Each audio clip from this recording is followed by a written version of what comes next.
خوش آمدید۔ آج ہم بات کریں گے ایک ایسے لفظ پر جو ہم سب نے سنا ہے، درویش۔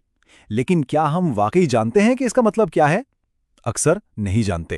تو چلیے آج اس روحانی سفر کی گہرائی میں اترتے ہیں اور سمجھتے ہیں کہ اصل میں یہ ہے کیا چیز۔ تو سوال وہی ہے کہ بھئی درویش کا لفظ تو ہر کوئی استعمال کرتا ہے، لیکن اس کی اصل حقیقت کیا ہے، اس کی پہچان کیا ہو سکتی ہے، طریقت کی دنیا میں اس کا کیا مقام ہے؟ آئیے آج کے اس گفتگو میں انہی سوالوں کے جواب ڈھونڈتے ہیں۔ اچھا، تو اب ذرا اس کی بنیاد کو سمجھتے ہیں۔ دیکھیں، درویشی کا سفر نہ کسی خیالی دنیا سے شروع نہیں ہوتا، نہیں، اس کی شروعات ایک بہت ہی حقیقی، بہت ہی عملی چیز سے ہوتی ہے، اور وہ ہے حلال روزی کمانا۔ اور اس کے اہمیت کا اندازہ اس حدیث نبوی سے لگایا جا سکتا ہے کہ اللہ کے جو فرض ہیں نا، نماز، روزہ، حج، زکوٰۃ، ان سب کے بعد سب سے اہم فرض ہے رزق حلال کی تلاش۔ سوچیں ذرا، یہ اس روحانی سفر کی پہلی سیڑھی بلکہ سب سے ضروری شرط ہے۔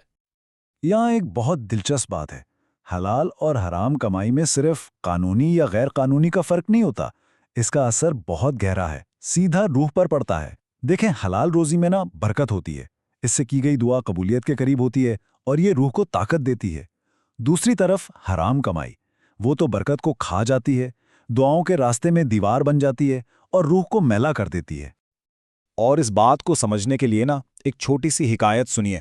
کہتے ہیں ایک لوہار تھا جو کام میں مگن ہوتا، لیکن جیسے ہی اذان کی آواز آتی وہ فوراً اپنا ہتھوڑا پیچھے پھینک دیتا اور اس کے دل میں عبادت کی تڑپ ہوتی تھی۔ جانتے ہیں کیا ہوا؟ اس لوہار کو ایک بہت بڑے عالم سے بھی اونچا روحانی درجہ مل گیا۔ تو بات کیا نکلی؟ بات یہ کہ اصل کھیل نیت اور تقویٰ کا ہے، کام چاہے کوئی بھی ہو۔ تو ٹھیک ہے، یہ تو ہو گئی عمل کی بنیاد، یعنی حلال کمائی۔ اب ظاہری عمل سے تھوڑا اندر چلتے ہیں، باطن کی طرف، کیونکہ صرف صحیح کام کرنا کافی نہیں، اس کے ساتھ صحیح سوچ اور یقین بھی تو ہونا چاہیے۔ اور یہاں دو چیزیں بہت اہم ہیں، صبر اور توکل۔ اچھا، جب ہم توکل کا لفظ سنتے ہیں نا، تو اکثر لوگ اسے سستی اور کاہلی سمجھ لیتے ہیں کہ بس ہاتھ پر ہاتھ دھرے بیٹھ جاؤ۔ نہیں، ایسا بالکل نہیں ہے۔ توکل کا مطلب ہے اپنی طرف سے پوری بہترین کوشش کرنا اور پھر نتیجہ اللہ کی ذات پر چھوڑ دینا۔ یہ ایک ایکٹیو ٹرسٹ ہے، ایک بھروسہ ہے، یہ بہانہ نہیں ہے۔ انسان کا کام ہے جد و جہد، کامیابی دینا یا نہ دینا وہ مالک کے ہاتھ میں ہے۔ اسلامی سوچ میں اس توازن کو سمجھنا بہت ہی ضروری ہے۔ ایک قول ہے کہ تقدیر اللہ کی طرف سے ایک آزمائش ہے، یہ تو ہے کہانی کا ایک حصہ، لیکن دوسرا حصہ کیا ہے؟ اور تدبیر بندے کی کوشش ہے، مطلب دونوں چیزیں ساتھ چلتی ہیں۔ ہمیں اپنی طرف سے پوری پلاننگ، پوری کوشش کرنی ہے، اور پھر جو بھی نتیجہ ہے اسے اللہ کی رضا مان کر قبول کر لینا ہے۔ یہی تو اصل امتحان ہے۔ اور توکل کی سب سے خوبصورت مثال وہ پرندوں والی ہے۔ ذرا سوچیں، پرندے اپنے گھونسلوں میں بیٹھ کر انتظار تو نہیں کرتے کہ کھانا خود چل کر آئے گا، نہیں، وہ صبح سویرے بھوکے پیٹ نکلتے ہیں۔ یہ ہے ان کی کوشش، ان کی تدبیر، اور شام کو جب واپس آتے ہیں تو ان کے پیٹ بھرے ہوتے ہیں۔ یہ ہے ان کا اللہ پر توکل۔ تو دیکھا، کوشش اور بھروسہ دونوں ساتھ ساتھ ہیں۔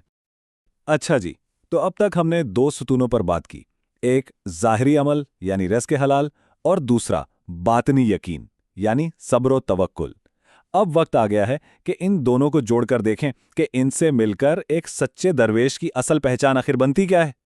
بڑی دلچسپ بات یہ ہے کہ لفظ درویش کے اپنے حروف ہی اس کی پوری تعریف بیان کر دیتے ہیں۔ آئیے دیکھتے ہیں کیسے۔ دال سے ہے درد، یہ درد اللہ کی محبت کا بھی ہے اور اس کی مخلوق کی ہمدردی کا بھی۔ پھر ہے راہ، یعنی راستے دین، سیدھے راستے پر، شریعت پر چلنے والا۔ اس کے بعد واو، یعنی وحدانیت، جس کا ایمان شرک کی ہر ملاوٹ سے پاک ہو۔ پھر آتی ہے یا، یعنی یاد حق، وہ جو ہر لمحہ، ہر سانس میں اپنے رب کو یاد رکھے۔ اور آخر میں ہے شین، یعنی شرم، اللہ اور اس کے رسول کے سامنے حیا اور عاجزی کا احساس۔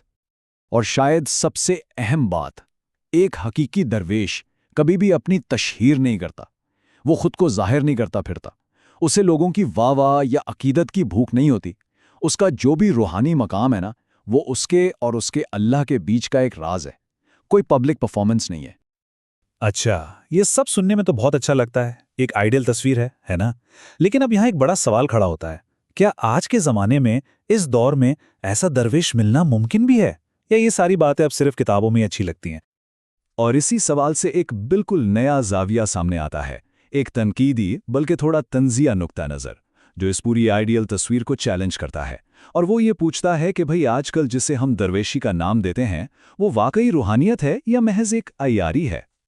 تو ایک طنزیہ تحریر کے مطابق آج کے دور میں درویش بننے کے کچھ بڑے آسان شارٹ کٹس آ گئے ہیں۔ مثلاً بس دعویٰ کر دو، کوئی ثبوت تو مانگتا نہیں، اپنے اندر کے تجربات پر ایک کتاب لکھ ڈالو، بھلا کون تصدیق کر سکتا ہے؟ سب کے سامنے دنیا سے بے رغبتی کا ڈرامہ کرو، لوگوں کو قناعت کا درس دو اور خود دولت کے پیچھے بھاگو، اور ہاں یہ دکھاوا کرو کہ دل میں کسی کے لیے حسد یا نفرت ہے ہی نہیں۔ یہ ایک کڑوا سچ ہے، ایک تنقید ہے کہ کیسے اس عظیم روحانی تصور کو آج کل صرف دکھاوے کے لیے استعمال کیا جا رہا ہے۔ تو ہم نے درویشی کی ایک مثالی تصویر بھی دیکھی اور اس پر آج کے دور کی سخت تنقید بھی سن لی۔ اب اس بحث کا کوئی ایک سیدھا سادہ جواب دینا تو مشکل ہے، تو کوئی حتمی فیصلہ سنانے کے بجائے آئیے ایک آخری بات پر، ایک آخری خیال پر غور کرتے ہیں۔